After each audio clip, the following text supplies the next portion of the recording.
and welcome to episode 2 of the Athlete Zone podcast. I'm your host, Kay. I have my co host, Jason, with me, and I have a special guest, Collier Ricks. Hey, how you doing? Good, how are you doing? I'm doing good. I'm doing good. It's a blessing to be on the podcast with y'all, for sure, for sure. Real honored to answer any questions and talk about my journey. So I guess really just to start it off, talk about your journey. What was it like starting off at an NAIA school? Like, what was your mindset going in? So in high school, I wasn't really the most sought out receiver. Louisiana, we had some dogs out there, but I wasn't really mostly sought out. I didn't really start in high school, really, to be honest with you. I was at Centermont High School from 2014 to 2018, and I mean, we had guys that played, but I mean, at the same time, I feel like I wasn't given, the opportunity as much. The guy who started in front of me, he played both ends, and like they would kind of put him in, and then I'll play the rest of the game as soon as I start clicking, and they start realizing that look, we got to keep this guy on the field, and I mean, it was kind of like a mindset thing for me, honestly, going into recruiting. I took a lot of visits to some D1 schools out of high school. I took a game day visit to Southern. I went to, Tulane. I went to ULM. I went to all the game day visits and summer camps. I went to the Florida State camp to take a visit out there and, play in the summer camp and all of that stuff, compete at a high level with a lot of good guys. And I mean, whenever I got the offer to Texas Wesleyan, it was maybe like my eighth offer. I was getting some offers from a lot of NAIA schools. A lot of the D1 schools in the beginning was giving me some preferred walk-on opportunities. Thinking about it now, it's like I don't regret going NAIA at all because, my opportunity, I just wanted to play football, honestly. When I look at it, now that I've, done it all and I've seen it, it's pretty much the same thing, in all honesty. And, whenever I went into NAIA school, it's kind of like I'm not worried about how big the school is. I'm not worried about much of, the stardom of it all. I knew that, as long as I'm just playing football and, I'm playing college football, at that, just making it to that point, it was just a lesson in itself. Going in, starting my freshman year, that was big.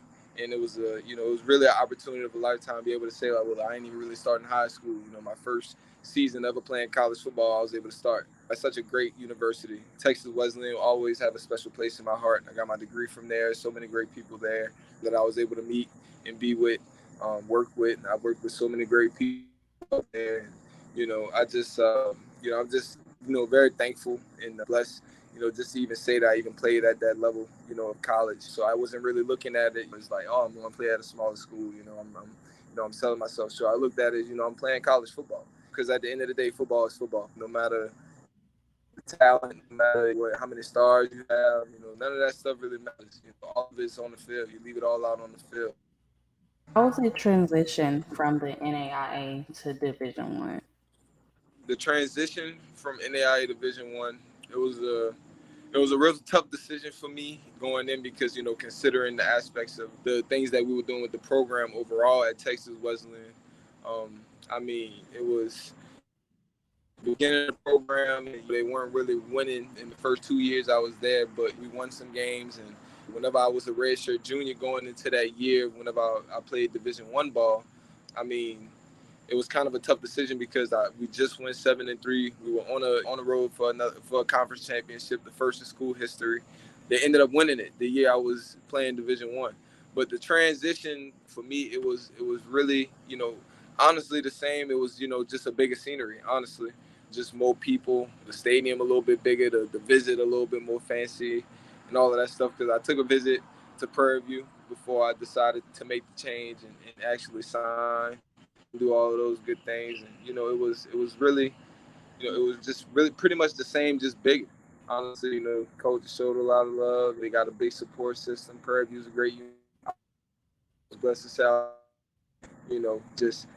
Just to say that I have two great schools, NAIA and Division One, that I've seen both levels of it all. It's just big in itself. But the transition, it wasn't really too much for me, honestly. I mean, football is football.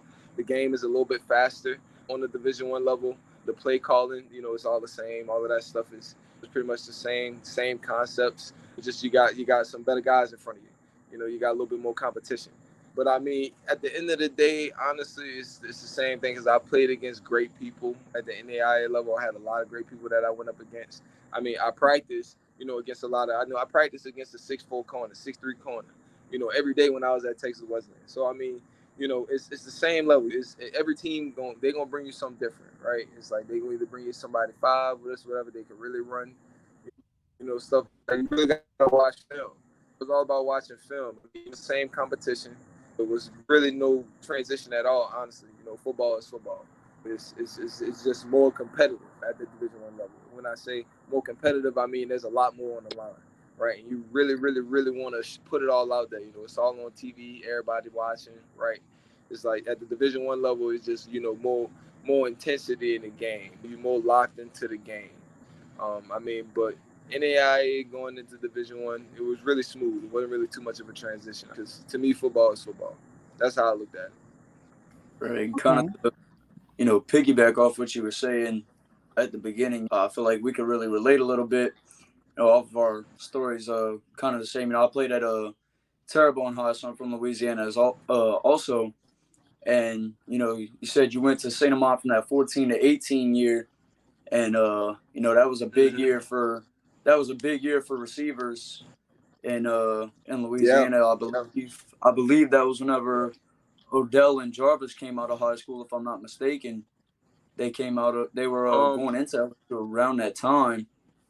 Around that time they around were 2014 to 2018, around 2014, 2018, we definitely had talent on that level. Odell and Jarvis, I really grew up watching them. In all honesty, Jarvis went to Lutcher. My family they kind of rooted into Lutcher too. Like my dad, he played high school ball at Lutcher. He also ended up playing college football in the SWAC, just like I did. He played at right. Southern. He was it was a quarterback, all SWAC, offensive player of the year. He did it all. And I mean, learning from him, growing up, he was never really the type to be like, you know, you playing NAIA, like you disappoint me. Nah, he was proud. He went to all my visits. He was there whenever I committed to Texas Wesleyan. And honestly, I committed to Texas Wesleyan because of the people that were there. I mean, just the love that they showed and just the overall story of the campus. I wanted to be a part of something that, was building and, be a part of history, which I mean, I was. I got first team all conference wide receiver 2021 in the SAC, and I'm tied for a couple records over there. And I mean, I was a part of, a year that sparked the championship for the program. And, that's special to say in itself. But playing at Division I level, coming out of high school, 2014, 18, they had some good competition. But I could have took a preferred walk on. I feel like even with my skill set that I have, I felt like I could have took a preferred walk on and went somewhere and possibly played, whether it was my first year, second year. But I don't regret anything now that I look back on it. I'm just super happy, super blessed, and super honored to say that I was even able to play this game as long as I did and play at the levels that I played at. What was Right. your recruiting process like to go D1? The recruiting process to go D1, whenever I was getting recruited, I really kept that, to myself. I didn't really put myself out there as much on Twitter saying that I was entering any type of transfer portal or anything like that because there really isn't a transfer portal in the NAIA. You can really leave if you really want to go and play your very next year, as long as you do it at a decent time. I decided to sign and announce my sign into Prairie View, in June, like late June, the going into that summer workout, which I mean, ended up working out for me because it was just coming off of spring at Texas Wesleyan. I was training that whole summer going into that season, and I trained in Atlanta. I was training every day. I was on the track. I was in the weight room. I was doing everything I had to do to make sure that I put myself in the best position with my body, making sure I was in shape before I went on campus, which I did. Great job at. But I give all the credit to honestly my trainers. I mean, Toby, he did a great job. Thinking about executing the plan. Whenever you're going from NAIA to D1, you gotta have a plan, and it gotta be a plan where it's like you don't want to put too much out there early, but then again, like you want to make sure that you got your eggs in the room. So when it comes to the recruiting process, I mean, shoot, the offensive coordinator, Mark Frederick, he real, close with my dad. They was at Southern together, and I mean, I've had other schools reach out to me too, um, but I really weighed my options honestly and seeing what was the best fit for me. Mark Frederick, he recruited me whenever I was coming out of high school. He was trying to get me to go to Southern, take the preferred walk on, and go to Southern coming out of high school. So I mean, he took the most interest into me whenever I was coming out of high school. And not only that, I mean, he was the offensive coordinator at Prairie View. Prairie View is a great school in Texas. I mean, big school. So I didn't take the opportunity for granted. I was like, yeah, let's go. I'm all in on it. And when I made the decision, I made sure I was making the right decision, putting myself in the best position moving forward. You just got to be real cognizant of what you say, what you put out on Twitter, stuff like that. I wasn't trying to give any hints of, what I was leaving or anything like that. I just, made it really smooth. Once I knew it was going to happen, that's when I made it known that, look, it happened. Yeah, I remember when you posted it, I was like, that's out of nowhere. I didn't see anything about, recruitment posts and anything like that. That's a clever thing to do. Yeah, yeah. Whenever I did it, it was just real thought out. I was just like, yeah, I'm just, whenever I announce it, I want to make sure it's really official that I'm actually signing to play college football at the Division I level, and I'm transferring out of NAIA, which in the me that decision I don't regret because that was a dream I always wanted as a kid. I always wanted to play Division I football growing up, and it's just a blessing to even say that I was able to do that. One thing I would ask, like you said, make sure you have all your eggs in a row. Make sure you have everything really thought out before you do it. What is some advice you would give to NAIA players who might be thinking about going into a spring or going into a summer, trying to transfer and take their game to that D1 or maybe that high D2 level even? What would So, you tell them? I mean, what I would tell them, number one, is you gotta first off, like, if you gonna make that decision, you gotta make sure you taking over at the level that you at, right? You gotta take over. And I mean, that year before I went into that season at Prairie View, I don't know if y'all looked at the stats, but I really took over. I was number one in everything: receptions, yards, touchdown, and I was first team all conference, right? And I separated myself. I made it known that, look, I'm that dog on this level right now. And you got to make sure that you making a statement, right? Not just when it comes to stats, just overall being a leader in general. Um, playing a lot of football before I went to Prairie View, I would say probably would have been a huge, like, you know, that was a big thing for me because anybody going out from a high school level to D1 level, they would think to do dumb stuff all the time, and me personally, I didn't, seen it all to where it was like, I know to make the right decisions in order to put myself in the best position whenever I do make it to that D1 level. So the advice I have is make sure you taking over, right? Because NAIA ain't an easy level either. That's a level they got dogs on that level too. And I mean, I was blessed enough to play in the FCS Senior Bowl out in Daytona, Florida. Yeah, NAIA guys, D1 guys, a whole mix, and it don't matter the level. You got to make sure you taking over at the level you at before you could even consider making that switch. And I mean, you got people that make it to the league from the NAIA level too. So it really don't matter what level you at, but make sure if you gonna do it, you make sure you taking over. Make sure you got good film. Make sure you got connections. Making sure you keep your stuff low key. In all honesty, just to keep it all legit, and make sure that look is all real. Because whenever I posted that post that you mentioned, I posted a picture of me signing the letter of intent, right? The signing everything, sign, seal, delivered is happening. So if you gonna make that decision, make sure you know exactly where you going, and make sure you know that you making the best decision. What is your goal going further? Like, where are you at now? What is my goal moving forward? Um, I'm not playing on any professional level right now. I still, go to the gym, work out, stay in shape. But I got a job right now. Got a place out in Tampa, Florida. I'm an account manager at a marketing firm. I do have a communications and business administration degree. So anyone who's looking to even seek me out, make sure you know what you get before you get it. Because I'm the type of player where it's like, look, if I'm going in, I'm going in. But For me, finishing up out of college, wasn't really able to find a good agent to, really, put me in the right position. Didn't really have all the inside connections that I needed to have in order to make sure that I was being seen as much as I could coming out of college. I played in the FCS Bowl, Senior Bowl, and it was really fun.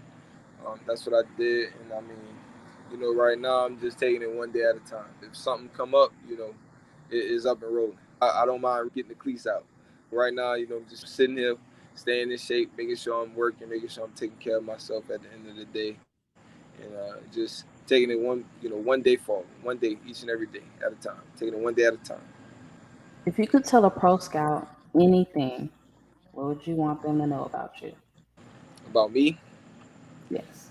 one thing I would want them to know about me just off the rip. Just if you don't need to know anything else, right? You wouldn't find anybody, that will put so much heart and so much pride and effort, into continuing to want to get better, continuing to want to move forward and just go up. You ain't gonna find that in nobody else but me, because whenever I put my full heart and I put my full effort into something, whether that's football, life, whatever it is, I'm gonna put my all into it. And football has been a game that I've loved my whole life. And I'm just a playmaker. I'm not, you could tell me this, that, and the third, what I need to improve on. Great, I'm gonna do that. But just know that you're gonna get a person that take a lot of pride in what he does. Got a lot of heart. Um, put a lot of got a lot of work ethic, and I mean, shoot, just an overall playmaker. Okay, okay. You did speak about Texas Wesleyan, and I want to put this on wax. That is a really great program. Their Yeah. coaches are really, trying to help their players. Most definitely. Yes.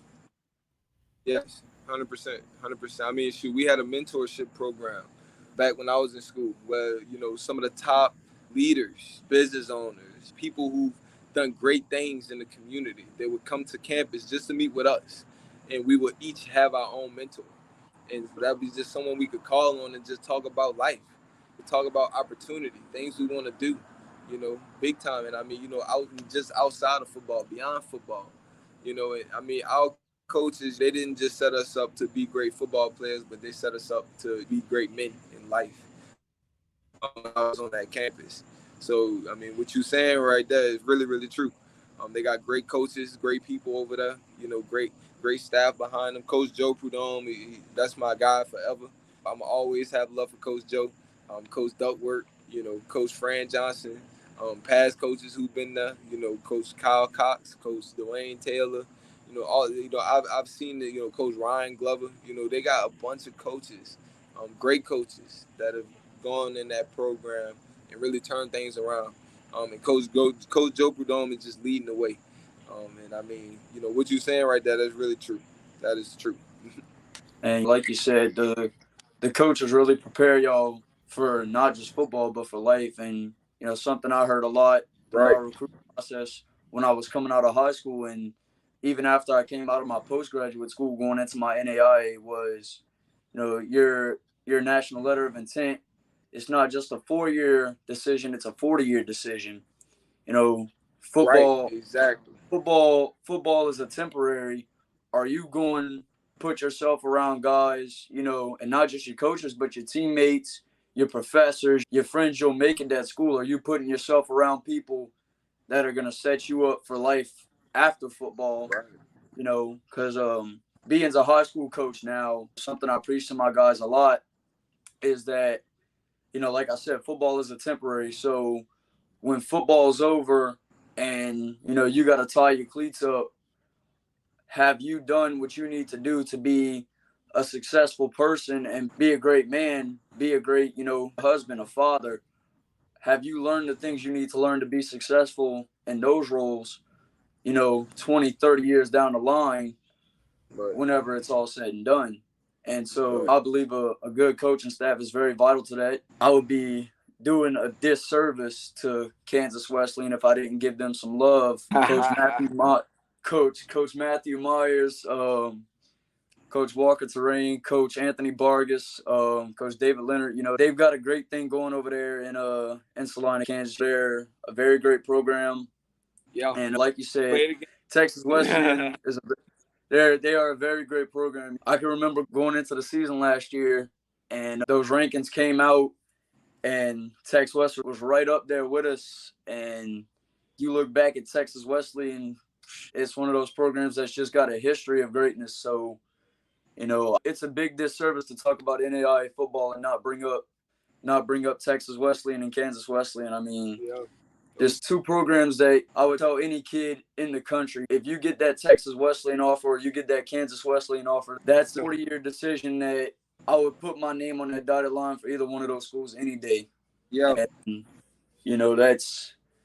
that's two schools that, they've got a really solid program. They've got a really solid foundation, and, they've got guys that they can build around, and, they'll be great. And like I said, with the great guys they have in their foundation, I believe those two schools will be great for years to come. Right. 100%. And like, shoot, I just can't wait till that one homecoming I go back. And shoot, I'm just, bringing my family and, getting to see everybody again. I mean, shoot, I'm going to end up visiting again soon. As soon as football season come up, most likely I'm going to end up going to a game or two. But that school forever have a place in my heart, NAIA is a special level to play on because you work with great people. But yeah, it's a little bit small. We had a few thousand at the game. It wasn't too bad. A couple hundred people, at the game. It was a lot of people at our home games for sure when I was at Texas Wesleyan. I think we was like some of the top in attendance. I mean, shoot, I know when we played Kansas Wesleyan my freshman year, we had a big turnout for that game. So, I mean, my freshman year, 2018, 2019, one of those 2 years. I mean, looking back on it now, it's like, man, I remember that first play we played against Kansas Wesleyan. That's when I made my first college catch. First college start, first college catch. It was the first play of the game. I remember Donovan Isom was my QB. Threw it up to me on a deep ball and caught it for like a big 60-something yard gainer. My first catch on the college level against Kansas Wesleyan at home in Fort Worth. We lost, but hey, it's the moments that count. Yeah. And like you said, a few hundred or a few thousand people at the games, but I think that's a good thing about the NAIA level because I don't know how y'all ran at Texas Wesleyan, but at Kansas Wesleyan going in, it was probably about 1,500 to 2,000 people at every game. But I liked it because you get there and if you got the whip out there, you get the little sticker, you put it on the back glass, and you can go 5 minutes down the road and you get out your car at Walmart and somebody sees that Kansas Wesleyan football sticker on the back of your vehicle, and it's an instant connection. Those small communities with those small NAIA schools, the community takes so much pride in their schools, and it's a beautiful thing. Right. 100%, man.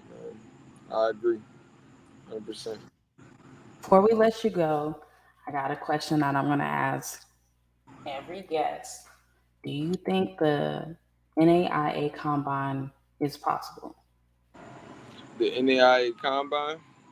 Yes, to have a combine for NAIA football players. Like to make it to the NFL? Yeah. Oh, 100%. 100%. 100%. 100%. I'm surprised they don't already have it by now. In all honesty, man, there was so much talent on the NAIA level that I played throughout my years there. I spent 3 years at Texas Wesleyan. And man, when I tell you, I done been against some tough competition. I don't remember the guys' names because I mean, shoot, I got to do me, but I'm just saying, like, that competition is there. There's competition on the NAIA level. There's great players on the NAIA level. People who did, you don't need no stars next to your name, in order to play big time college football. There's no such thing as just big time college football. College football is college football. So I feel like there should be a combine for NAIA. The resources are there. I just think every conference needs to come together, put together, because I mean, there's NFL scouts coming to practices. Yeah, Put together a pro day for everyone. Right. So that's what I'm saying. Like, what is it not to get like some of the top players in the NAIA, right? Get them in the combine, running the 40, doing all the combine stuff. right? And shoot, they get drafted, they get drafted. If they get just a rookie free agent kind of, that's cool. Like whatever we could do to make it to where it's, even enough to even give NAIA players a shot to play on that big professional level. I don't care if it's CFL, XFL scouts showing up there too. That's big time. That's leagues that are coming up big, and you got enough talent on the NAIA level to have great players play on all three of those levels. USFL, CFL, XFL, NFL. Football is football, right? Just like NAIA and D1 is. So, that combine have everybody there. Give those guys a shot coming out as fresh out, while they still want to play. Me personally, if I would have had the perfect agent and all of this stuff that, that all of these other players get before they go pro, right? I feel like me personally, I would be playing at some type of professional level. XFL, CFL, NFL. I would be playing at that level if I had all the resources. That's probably the only thing I don't like about this game now that they do is that you need so many resources just to get to specific levels. And why it can't just be oh yeah, they got this guy.